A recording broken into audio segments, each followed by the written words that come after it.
Hi, everybody, and welcome to our webinar today, where we are lucky enough to be joined by two amazing industry leaders, and they are going to talk to you about all things that will help you finish the year with focus, calm, and confidence, which, when I put it together in a sentence, sounds amazing. And I can't wait for today's session, where it will touch on navigating the pressure and sometimes the craziness of family and friends and work pressure and all that goes into that time of year, and navigating these things with ease, sharpening your leadership and self-care skills. So it all sounds fantastic. Our panel today, we have the amazing Shelley Flett. Shelley's a leadership coach and facilitator and does a lot of work here with us at Auscontact. Shelley's going to share her signature strategies for setting expectations early, empowering your team, and really focusing on reducing stress, and being in a position to walk away with some practical tools to really help you not just keep your team motivated, but not burned out when January rolls around. In addition to the wonderful Shelley, we have Dr. Liz Kirk. Liz and her work through Beyond Ergo is another amazing partner of ours here at Auscontact, and certainly focused on helping us better understand and position ourselves for the challenges that come with the environment that we work in, but equally understand our obligations under some of those changing obligations with things like social safety and what your role is as a leader within that environment. So again, super excited. Today itself, we're excited that Liz will show how to set some of those boundaries, how to really plan ahead, and how to tap into some of the simple tech hacks to stay productive, without missing out on those moments with family and friends, and really finding ways to fully disconnect, which I don't know about you, but it's always one of the hardest things to do, and impacts your ability to come back recharged when we start off 2026. So super excited for this session. In the spirit of reconciliation, Auscontact acknowledges the traditional custodians of country throughout Australia and their connections to land, sea and community.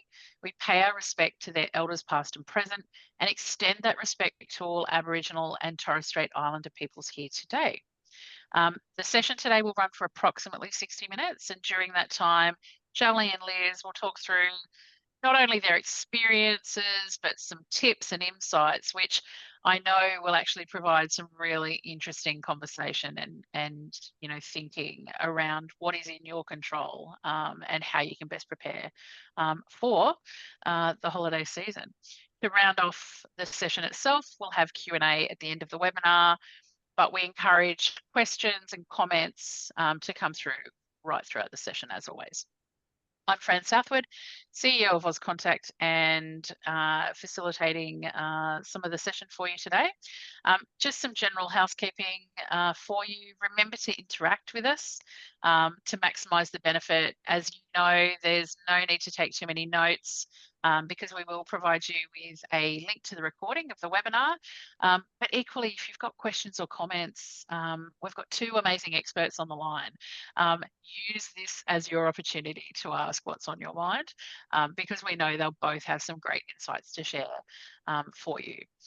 Use the Q&A button or the chat feature and ask any questions as you're going along. As I said, even if you write it down and if it's relevant to what Shelley or Liz are talking about at the time, I'll jump in and get them to answer it for you. There might be some that we leave to the end for that formal Q&A session, but make sure you put them down as you go. Otherwise, if you're anything like me, you will forget them. So type them as you go.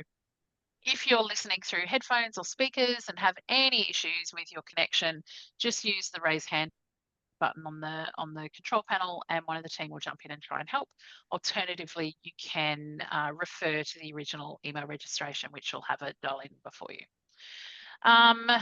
I am going to stop talking and I'm going to hand you over to the amazing Liz and Shelley.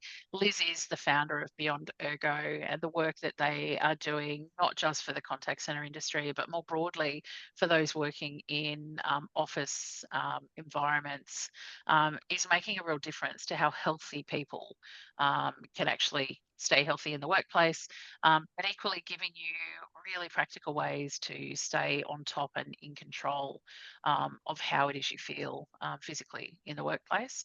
And obviously, Shelley, I said it before, transformational leadership trainer and executive coach. And does a lot of amazing work with a number of our members across the industry. I think I'm handing over to Liz to get us started. Liz, Shelley, thank you so much. Cannot wait for this session. Thanks, Fran. Thanks, Fran. Hi, everyone. And I'm going to hand over to Shelley to start with her section. I knew I had it wrong. We're on holidays.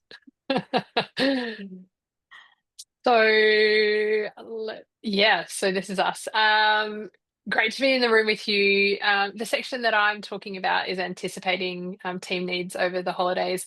While I love a little bit of spontaneity and surprises every now and then, I do also like being really organised and planned. And I don't know whether part of that comes with being a mum of 3 and running my own business, but I feel like when we can organize things and we can plan things in one part of our lives, it allows this freedom and spontaneity to just naturally kind of creep in, and we can embrace that. So this comes from a space of we need organization so that we can play. So there's a bit of fun in the undertone of that. So I guess, if you're leading a team through the Christmas period, oh, hang on, what happened to the slide? Try again. Try again. Nope. Oh, yeah. Okay. Beautiful. Yeah. So if you're leading a team through Christmas or over the summer holiday period, you already know that it is a pressured time. We've got expectations that don't stop. We have energy that seems to wane. Even if people are working through the Christmas period, it seems like there's a bit of an energy lull at that time. Our priorities start to blur. So, we start to compress other things and push out things that we might not necessarily need to do. We start to really uncover where the gaps are, particularly if we're not leading with intentionality. And so today is all about staying that one step ahead so that you and your team can either step away or step back with the confidence that things will be okay and not going into that space of chaos. So if you find that this time of the year becomes quite chaotic, then it might be an opportunity to get ahead of that. We'll explore what it means to lead proactively and empower your people and, set up this culture of clarity. There's still kindness and capability, even when things get messy. And so that's the next 15 minutes that I'm going to work with you on. So the first place to start is around clarifying objectives and setting expectations early. I think, people are tired of they're tired and juggling work, both outside life outside of work, as well as the things that are happening in work. And so when we've got so much going on and there's so many things happening, the clarity that we can give actually becomes our greatest gift. And so, one of the simplest ways to reduce stress, reduce the pressure on the nervous system, is to empower your team and get really clear about what is it that matters right now. So we're removing assumptions where possible. And I think assumptions are things that, we make assumptions all the time, but whether that's the right way to proceed or to place priority or, prioritize work, etc., that's to be desired. I think we need to start to question that. So we can't assume that everybody is aligned. So this is a really good opportunity to ask ourselves, what is it that we need to land right now? What do we need to do before Christmas? What can wait? And what can we negotiate on? And so really big message around this one is when our expectations are unspoken and they're just left as assumptions, we can then become disappointed. And I've spoken so much about expectations this year. When we can have better communication and more transparent, regular conversations, we can actually get really clear on what it is that we need to be focusing on and go from there. So the second thing is, once we're clear on our expectations, we're having the conversations. Then the next part is the proactive planning and workload management. And so too often, oops, oh no, that's right. Sorry. The slides are a little bit clunky to navigate there.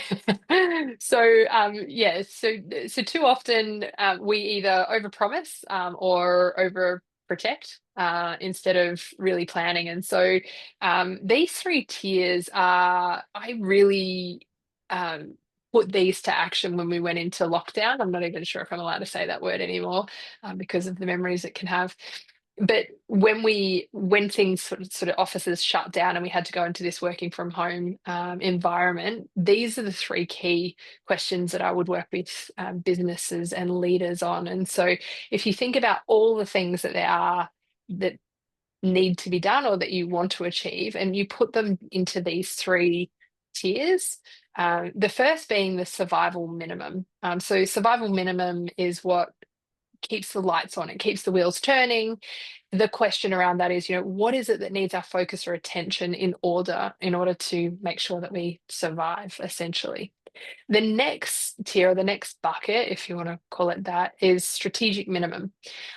Strategic minimum is a really nice place to put in things like, what are the minimum activities that we'll need to keep so that we can continue to move forward.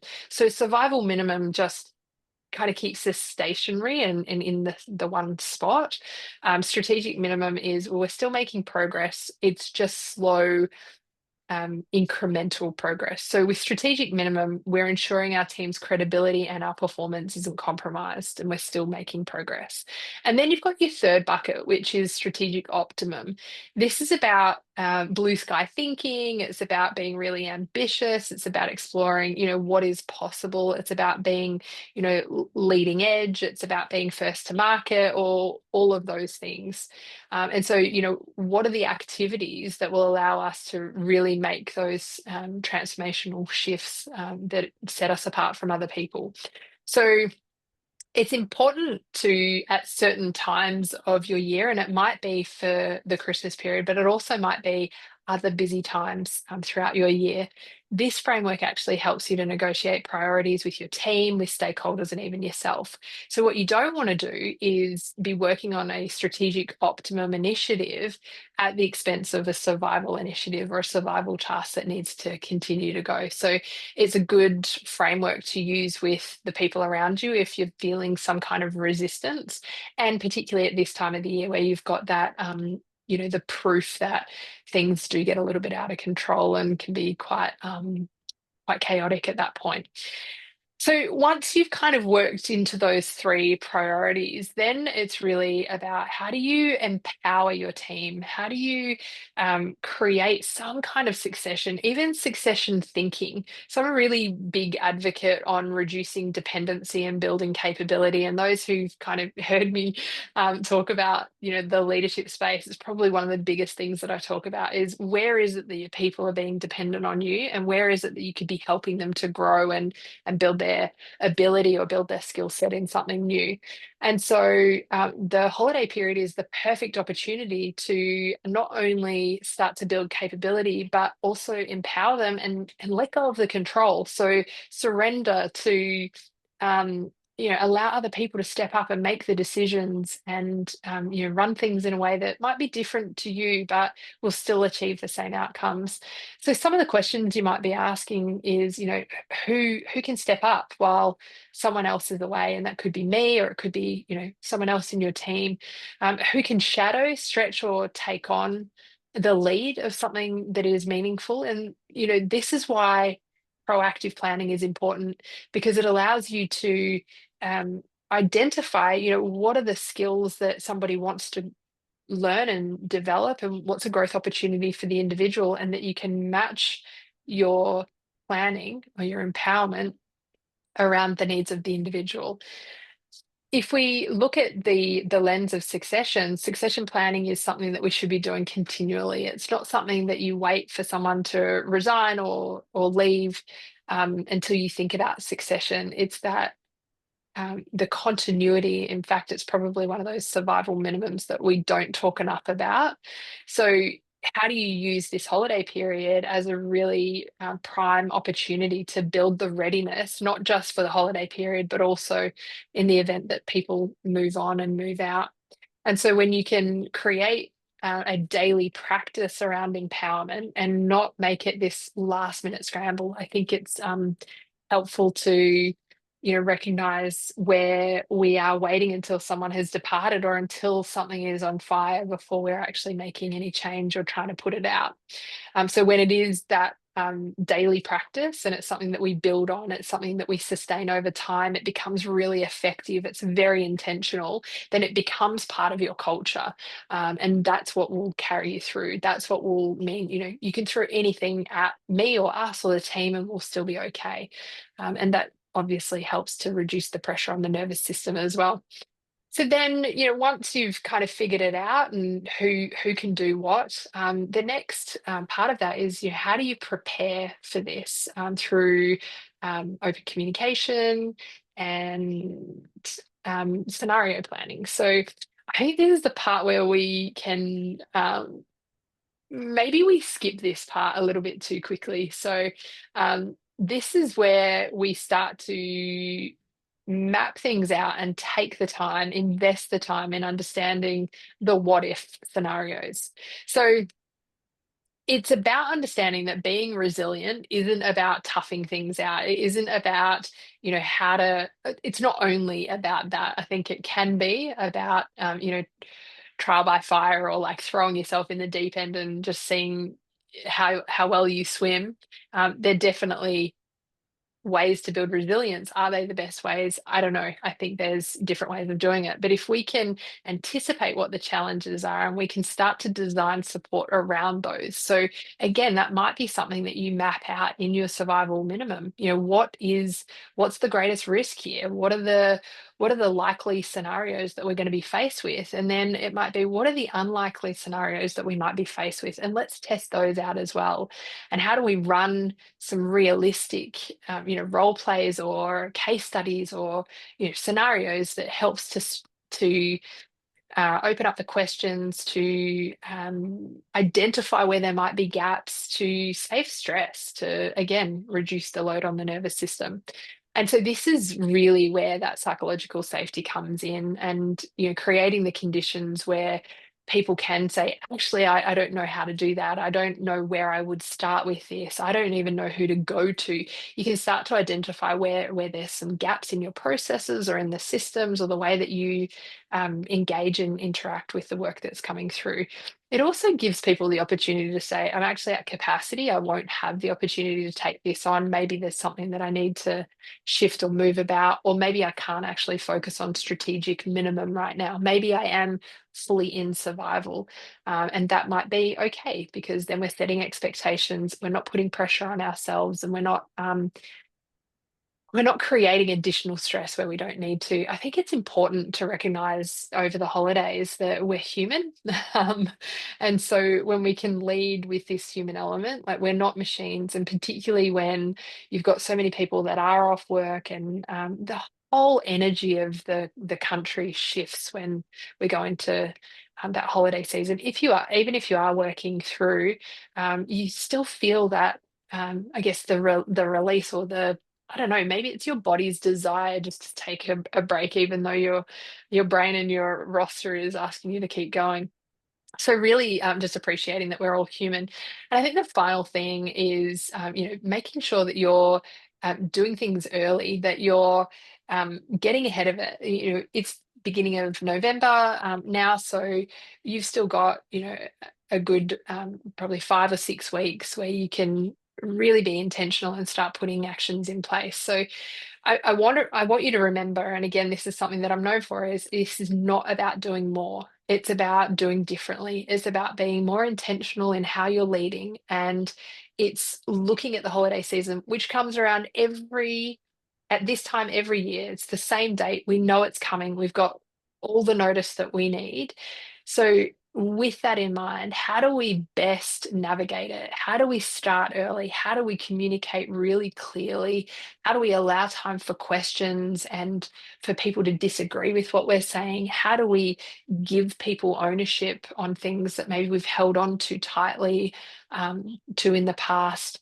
Doing all of those things is going to help to deepen the trust.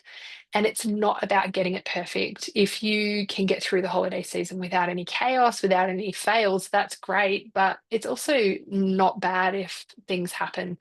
It's about your people. It's about making sure that you're planning and you're putting them, at the forefront. It's not just the people who work with you, it's those who you support as well. So your customers or clients. And so by preparing now and empowering your team and really communicating openly, you'll set yourself up and your team up for a much calmer, more confident close to the year, which isn't that what we want? Because I think, then we can take the opportunity to rest and come back rejuvenated. So I guess in closing, this is a real leadership comment, but your people are always watching how you show up. And I think at this time of the year, they're likely to have this heightened sensitivity around what you're doing and what you're saying. And if your actions aren't aligning with your words, then you're going to be diminishing trust. And so, being really intentional, saying what it is that you mean, you're not just managing tasks, it's about really modeling leadership and taking this opportunity to approach it in a way that is clear and it's calm and it's future focused and it's kind and it's strong and it's dynamic.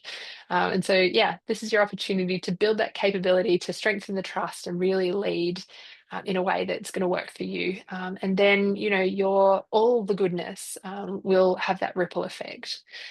So that's all I have to say on the topic of starting early and getting ahead.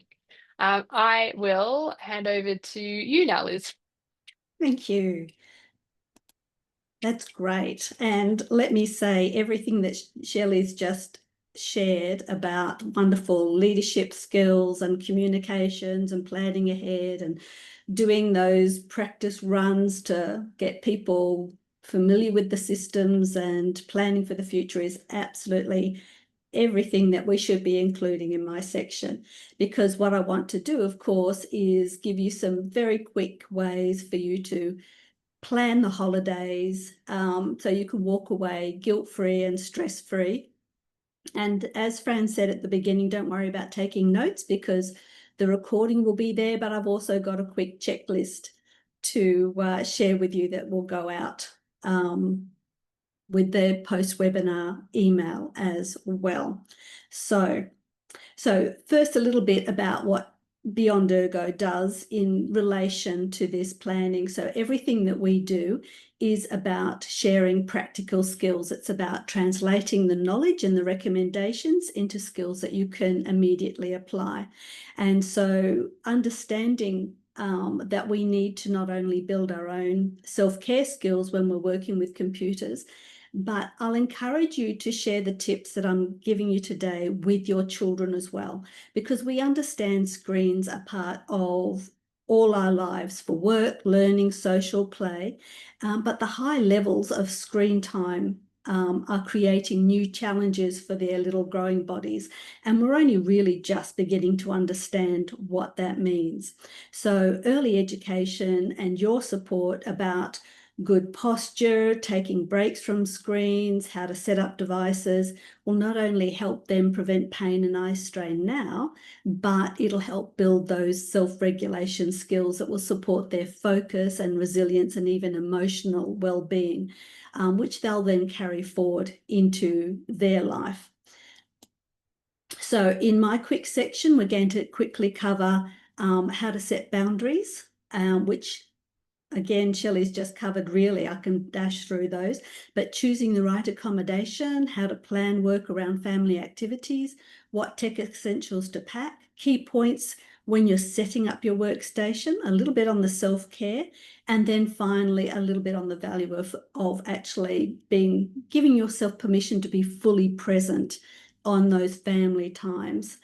Now, by including your family, translating all those great leadership skills that Shelley's just talked about, translating those into family conversations, especially around times that you need to work, and possibly even your partner might need to work, or you might have children that need to finish off coursework or are taking study time course over the Christmas holidays. By planning them all together, then you'll all be able to disconnect and have a really great family holiday and be mindful and respectful of people's routines, study time, work time, and all have a really great holiday.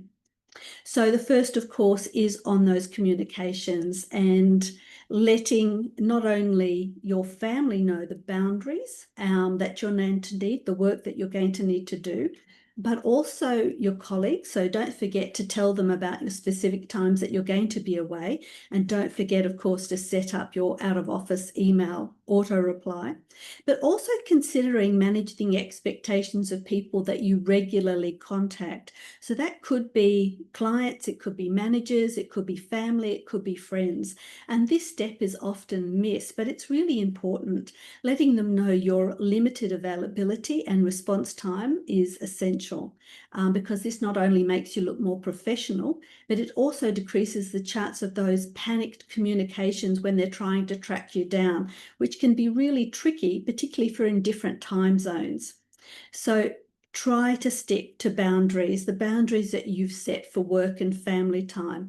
But once you've set those boundaries, it's important to maybe be a little bit more flexible and in what you do in managing that time. But by trying to stick to them, you'll avoid that guilt of not spending enough time with family and not keeping up with your work priorities. So those boundaries, of course, include the quick check of emails or phone calls on your phone when you're out with family, and avoiding making sure that you keep your work time in work time and family time in family time. Choosing the right accommodation. There is a good list on the checklist, but choosing the right accommodation has a significant impact on your ability to work while you're on holidays. And of course, when it's unavoidable, it's unavoidable. But you need to select accommodation that has a quiet work area, such as a separate room or a desk. And if possible, look for accommodation that has reliable Wi-Fi and comfortable seating to avoid working on couches or kitchen tables. Consider using a hotel that might have a business centre, or opt for a vacation rentals with more space and more privacy. Also look for accommodation that might be in a quiet location or away from noisy traffic areas, because that'll really impact your level of focus when you're trying to work. So planning ahead means that you can stay focused and relaxed when you're on holidays, which is the best part of being on a family trip. But you also, of course, need to have a little flexibility, because it's impossible to know exactly what's going to happen when you're on holidays. So involve your family in that planning, because that helps them understand your commitments and for them not to avoid interrupting you when you're trying to focus. So use time blocking. Draw up a table as a visual reminder to your family plans, including time block for work, family activities, and rest times. This helps avoid your overworking and feeling guilty about the time that you're taking away from family. I know my family was always very cynical about taking a little wall chart on holidays, but particularly when the children grew older, it became a great way of them visualizing their holiday plans and for leaving messages when their plans changed. So it was a great tool for coordinating all our activities. Plan in some flexibility time, because unexpected events are going to happen, and so you might need to shift your work hours around. And don't forget to outsource, as Shelley says, Outsource or delay any non-urgent work tasks. Focus on the work that you really essentially need to do on holidays, and to maximize your family time. Okay, tech essentials. Having the right tech, having a checklist for tech is so important, because you're probably going to be working with a laptop, and if you've got a laptop, you must take a laptop stand with an external keyboard and mouse. Don't forget your chargers. If you need more workspace, you might need to take a portable monitor if you need multiple screens. Take noise cancelling headphones to make sure that you can focus in. Portable power packs are really important to make sure that you can keep working if you're working on the run. Adapters, essential if you're traveling internationally, to make sure that you can keep the power going. A mobile hotspot, which can be a lifesaver if your Wi-Fi is unreliable. A water bottle, because you need to keep well hydrated, but you don't want spills on your work surface or over your computer. And don't forget the family board games and frisbees. That's also very essential. Okay, setting up your workspace. Now, before I give you the quick tips on setting up your computer, it's important to understand why, if you want to protect your health in the short and long term, making every effort to set up your workstation properly every time you work at a computer is really important, especially with laptops, because we need to build these positive ergonomic behaviors. And I'll tell you why. Because musculoskeletal disorders are already recognised as the most negative health issue associated with personal computers, and those risks have increased since the jump to laptops. Laptops were never designed to be a primary work tool, and Safe Work Australia recommends that we should never be using a laptop flat on a work surface for more than 2 hours a day.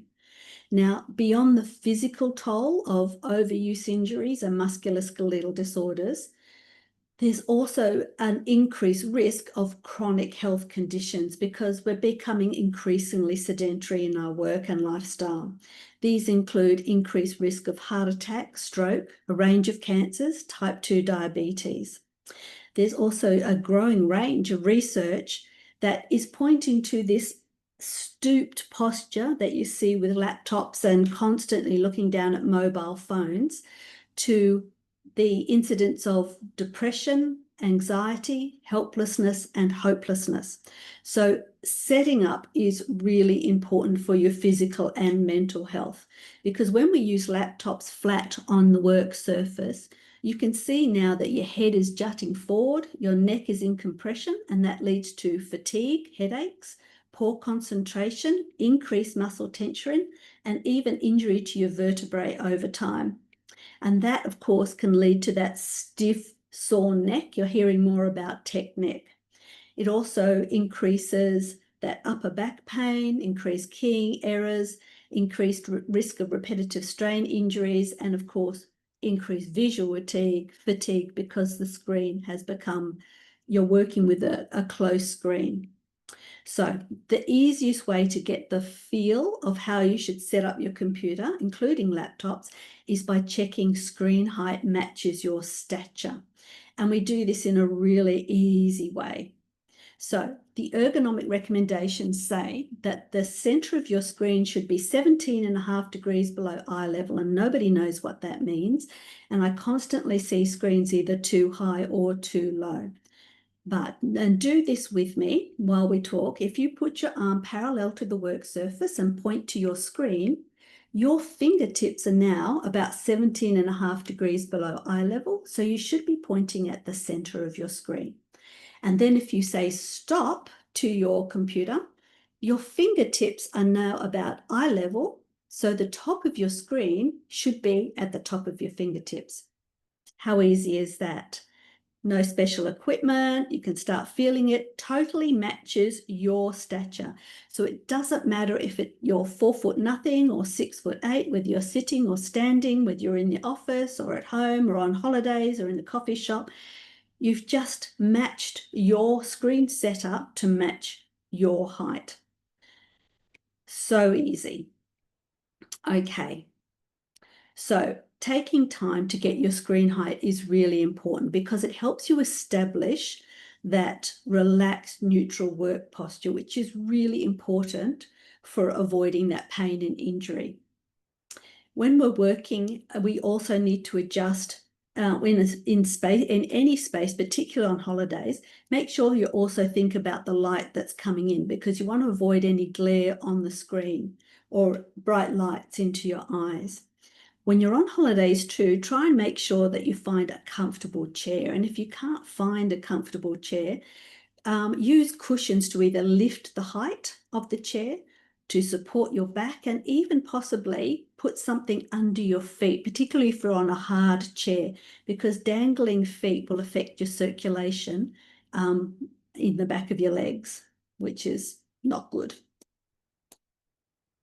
Okay, a little bit on self-care. Now, remember, the whole point of the Beyond Ergo training is to help you build self-care skills, to reduce the chance of injury, to increase your comfort and productivity. And to do this, we need to constantly release tension, keep moving, and return to a nice, relaxed, neutral work posture. So I'm going to introduce you to the roll, reset, relax. And this is important because as we work on computers, we automatically build up a lot of tension in our neck and shoulders. And the only way to release that tension is by doing big movements and consciously relaxing. So again, do this with me. Shuffle back in your chair. Make sure your feet are nice and relaxed and flat on the floor. Tuck your chin down slightly so you feel your ear is over your shoulder, is over your hip. Now pull your shoulder up as hard as you can, and back as hard as you can, and down as hard as you can, and forward as hard as you can. And then big shoulder rolls back and big shoulder rolls forward. Who's hearing a nice crunch and crackle in their shoulders? Okay, and now take a deep breath and consciously relax, especially your jaw, neck, and shoulders. Doing the roll, reset, relax regularly, doing it throughout the day, particularly maybe when you found yourself leaning forward or leaning to the side, or just when you've been sitting down for a while. By making this your habit, you can reduce neck and shoulder pain and upper back pain by 50% just by making this one thing a habit, to break away from that tension that we automatically build as we work on computers, and to reset our postures back to relaxed and neutral. Now, when you're on holidays too, and you're going to be out of routine, the other habits you have to remember is to make sure that you take regular breaks, doing your stretching, going for walks, clearing your head, make sure you're staying well hydrated, have healthy snacks on hand so you're not snacking on chips and holiday munchies, practice a little bit of mindfulness when you can, and of course, make sure you get enough sleep. Okay. Now, when you're on holidays, it's really important to make the most of these moments, because this moment won't happen again. And being fully present with your family is the goal. It's not only important for your family, but it's important for you to recharge your batteries and build that creativity and relax and really take a break away from work. Now, when you're not working, make sure you put your laptop, your phone, and other devices away. And that's a really obvious statement to your family that you're going to be really present and everyone's going to have that special time together. And as a last thought, now I'm sure this feels all very straightforward and probably pretty obvious, but holiday planning is often forgotten because we're so busy. We just tend to rush into the holiday and just hope that it's all going to work out and that you're going to get everything done. But let me say that one of the saddest holiday memories I have is sitting on a balcony with my family overlooking this beautiful view, and then noticing a young man on the balcony next to me looking very sad. His father had brought him on this wonderful holiday and had spent all his time working inside. And that young man was so despondent because his father was grumpy at him because he'd spent all this money taking his son on holiday. But as the son said, he would have been happier staying at home and having time with his mates and sitting by himself on a balcony. So don't just think, yes, I should plan a holiday, but put it in your diary now. Set a time at least 2 weeks before your next break, even if it's just for a long weekend. Practice building those skills with your family and your routines and putting those great skills into place so you can really relax and enjoy your holiday. And that's me. Oh my goodness. Now I've just done my stretching. I've just tested my computer height, my monitor height, and I'm feeling okay about that. I'm sitting much straighter in my chair. Um, it's so much resonated from both of you. I think, you know, Shelley, if I think about, you know, what you were covering there around the opportunity from a leadership perspective, and it's not about just the moment, right? It's about all of those things that you as a leader do to lead up to creating those opportunities and how empowering it can be. I still remember the first time, you know, back in, you know, prior life, I still remember the first time my then boss said, oh, you know, we want you to do this, you know, acting role. It was like my first time doing sort of a senior exec role. And it was to cover someone's holiday leave.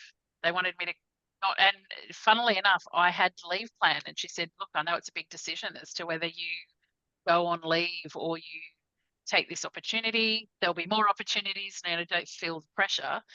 But yeah, I talked it over with my family. I took the opportunity. It was meant to be, I think it was meant to be for 6 weeks. I think I acted in that job for 2 years. So sometimes those opportunities present themselves, but it is about how do you, for one, as a leader, create them for your people, but equally when you're on the receiving end of those opportunities, how do you prepare for them? And I think almost combining both aspects of everything you've just both covered off is kind of the key to being ready and open for success. You know, sometimes, you know, the circumstances will be what they are. You know, the world might drop some crazy, particularly in our environment. We all know what happens when best well laid plans and all of that. But it really goes into that preparedness and even mindset, but equally the physical component about, you know, how ready you are for it. So I've got to say, I loved it. I think every single part both of you were talking about, I'm like, yeah. So yeah, and look, I know I haven't got any specific questions here, but you were talking about, Liz, the whole piece around time blocking when you're taking leave. I had a conversation with somebody last week and they were talking about how in their home life, they sort of stopped and took a breath and looked around. And even it was when they were talking about as a family, the 16 years and under with the social media, you know, all of that sort of coming up. And they were talking about the challenge they were having with their kids. One's 15 and one is 14. They're both on, you know, a couple of different platforms, but that they as a family had been talking about the fact that it was going to stop. And she said, the whole family was sitting there, every single one of them, even though they were all in the same room. There was a movie on TV. They were all heads down on their phones. And she said for her, it was this moment because actually her husband was equally sitting there on his phone. And it was that moment that said, is this interesting? We're about to tell our kids they can't be doing this, but actually we sit and doom scroll or email scroll or whatever and are not really present in the moment. So for them, they were saying it has become a conversation that says, how do we all step into this new environment? What are we all going to do? Because yeah, it's going to be a change to their under 16ers, but actually how can they use that to positively do other things within their dynamic, which I thought, yeah, I hadn't kind of thought about it before.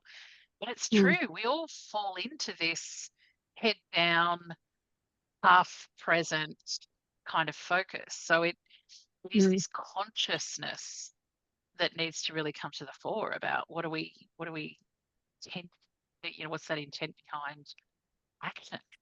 But yeah, it's And really I think, Fran, I think for leaders and even individuals, it's the recognizing moments that matter. They're so small and they're so fleeting and they're so available to us. But if we're not aware of them, they will pass. And yeah, um, I think kids are a great reflection of the the the impact of not being fully present. So, I've got teenagers, and I know now that, like, if I'm not fully present with them when they're talking to me, they walk out of the room. They don't there's no like just standing there continuing just to be polite. It's so obvious that no, you're not listening. And I often don't get a second chance. The moment has passed. I've missed something that could be really important. I've missed an opportunity to actually model what is important. And I'm talking to leaders all the time about being present in conversations, even when they don't think that the conversation itself matters. The conversations always matter. So yeah, I agree with you. I think that's such a good point that Liz made. definitely. I remember people would knock on my office in my old life, and I made a decision to consciously, because I would sit there and continue doing what I'm doing and try and listen.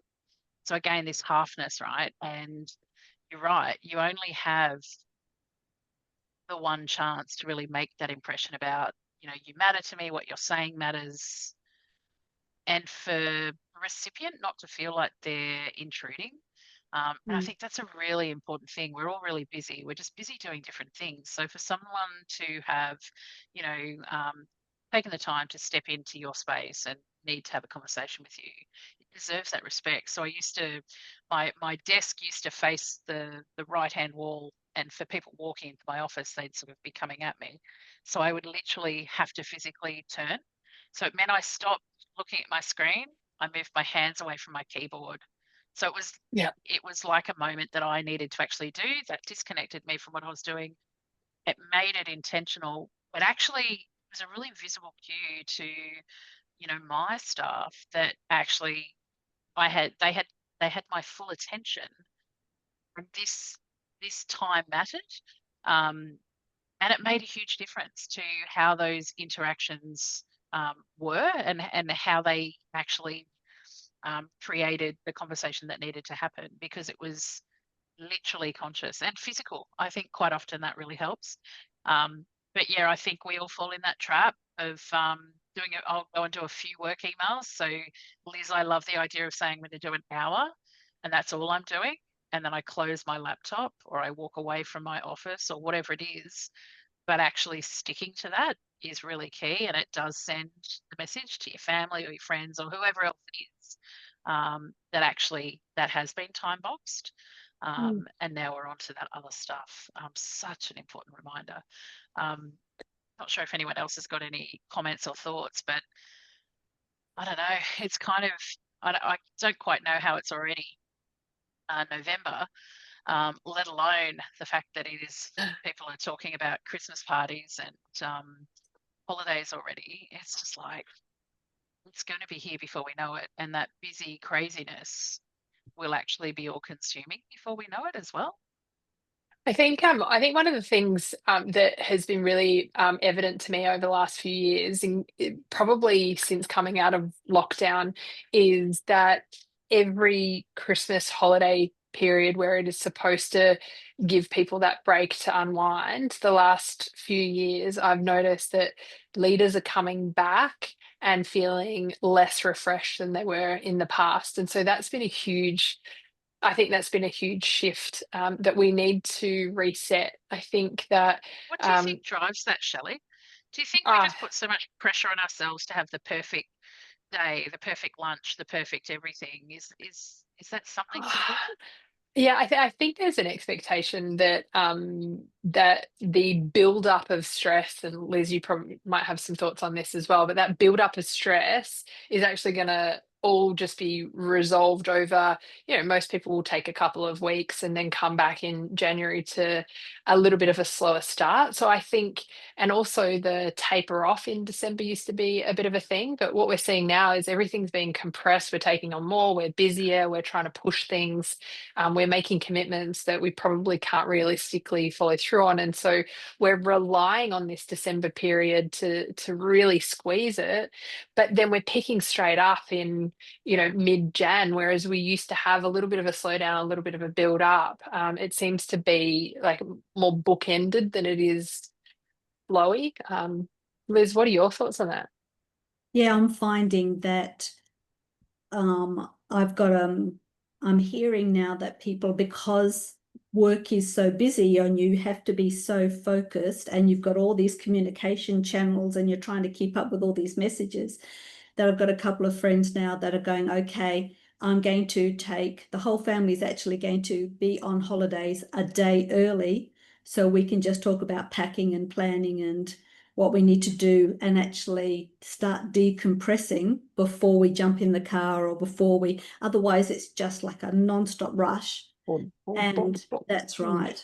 Yeah. And, the fact that holidays don't need to be fancy, they just need to be, I used to have a Right. little book with my kids, particularly when they were little, of ideas, things that they would love to do. And I used to just write it down in the book. And then when we had a spare afternoon or we were on holidays, we'd open the book and we'd go through and start ticking things off, whether it was having wedges at 10-pin bowling or, going swimming somewhere in a watering hole that they hadn't been before. But they're things that you don't think of, at the time, but they've come up, so we can tick them off, and they're very excited about that, getting to choose things that they wanted to do. Mm. I feel like we need to make a point of going and finding our boredom over the Christmas holidays. I think that's probably one of the reasons we're not as refreshed when we come back, is because we've had no boredom. We don't allow ourselves that the emptiness, the unstructured, the unscheduled. Yeah, so I love that kind of I love that opportunity. term, Shelley. We need to Mm. find our boredom. I think that's the Yeah. challenge for everyone on the line. Mm. Yeah, that's really interesting. Away And from screens. yeah, but Everything. I think to your point, in the past, we had what we would call quieter periods. I just think that's gone. I Yeah. think there is this flatness to the pace. It is just constant.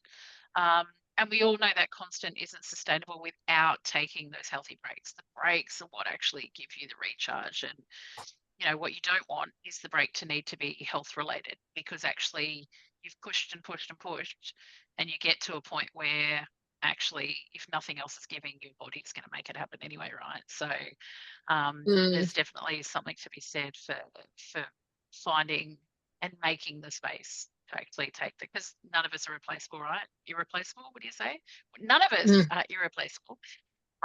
They And say yeah, there's a saying that what the brain can't, the brain can't overcome the body, so the body will always trump the brain in terms of rest and relaxation. So it's like I'm giving you the signs, like you're perhaps not sleeping well, perhaps you're feeling anxious a little bit more, and so we're giving you a number of hints. But if the brain doesn't listen, then the body will take control, and we see that happening on, I was supposed to fly out tomorrow and now I'm stuck in bed, and that's me done, kind of thing. And that's really sad, because then you're missing out, but it's so preventable. And that's why we have to be more intentional about how we're approaching work. And the later part of this year for me has been so much around stillness, and talking to leaders about either find your boredom or sit in some stillness, but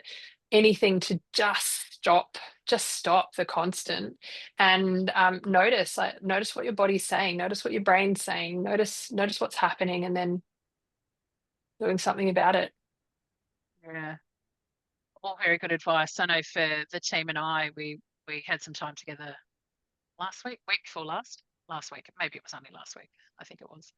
But even small things like slipping into bad habits with taking lunch breaks because we're too busy. Actually, you're not. Take your lunch break. and your lunch break isn't Yep. sitting at your desk scoffing a sandwich. It's walking away. So yeah, again, timely reminders that all of those things make a real difference. And martyrdom has no place in the workplace, not in a modern workplace, right? No one watches and says, "Oh, look, but they're here first, they're here last, so therefore." They might notice it and think, aren't they crazy? That's probably more that we want that to be the norm, that it's not actually, that's not best practice. It's not healthy practice. Yeah. So we actually want it to stop being about, the martyrdom of the work environment, and make it to be about I'm modeling the right break habits and leave habits and work structure that says actually the way we approach things means I'm fresher and more ready. But I'm going to challenge myself with finding my boredom. That's going to be my new challenge, Shelley. So I love that. Thank you. The other suggestion, which is an interesting one, is if you ever sort of question the way that you're doing something and you want to know, like, is this still relevant, or is this like me? I'm just drinking my own Kool-Aid. Like I've convinced myself of something that just seems normal to me, is to run it by a teenager and just say, what do you think of this idea? And if you've got a 17-year-old like I have who says, why would you do that? Why would you do that? Yeah. I don't understand. I'm like, what do you mean you don't understand?